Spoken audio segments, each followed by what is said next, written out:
Sakaling baligtarin ng Korte Suprema ang kanilang desisyon kaugnay sa impeachment ni Vice President Sara Duterte, naniniwala ang ilang senador na hindi magiging mahirap para sa Senado na buhayin muli ang inarchive ng Articles of Impeachment.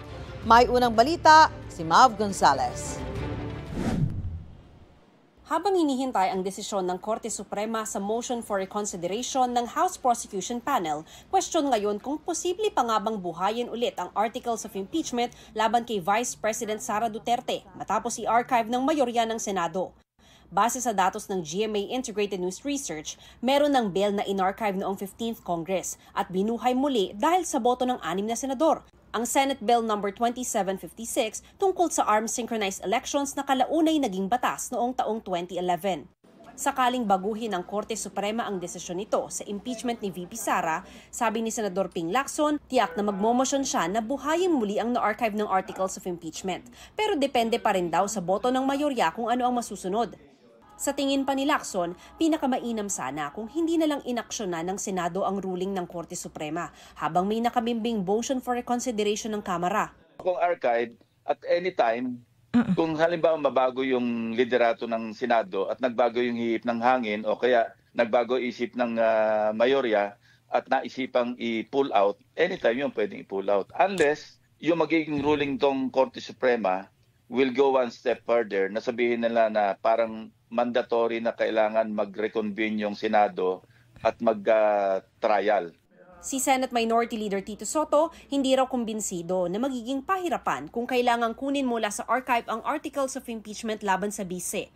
Ang resulta sa botohan noong nakaraang linggo, 19-4 pabor sa pag-archive ng impeachment complaint. Kaya kung baligtarin ng Korte Suprema ang desisyon nito, logical lang daw na talakayin na nila ang Articles of Impeachment.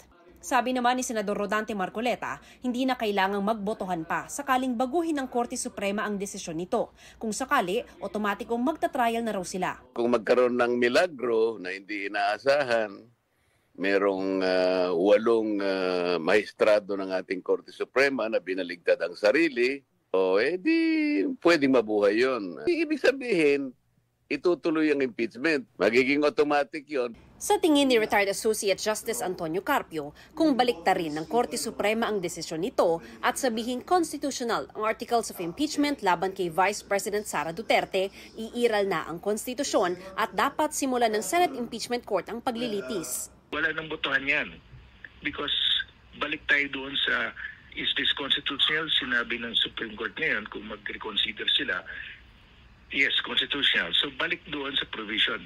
The same shall constitute the Articles of Impeachment and trial by the Senate shall forthwith proceed. Hindi na rin aniya kailangang may senador na magmosyon pa para buhayin ito. Wala na. Of course, they will debate. Let's say the majority will say no, we will not revive it. Akyat ang prosecution sa Supreme Court. Sabihin nila, dapat ba i-approve pa ito ng majority ng Senate bago ma-revive o sundin na lang natin yung specific command of the Constitution? Trial by the Senate shall forthwith proceed. So I think klaro naman yung Constitution. Ito ang unang balita. Mav Gonzalez para sa GMA Integrated News. Gusto mo bang mauna sa mga balita? Mag-subscribe na sa GMA Integrated News sa YouTube at tumutok sa unang balita.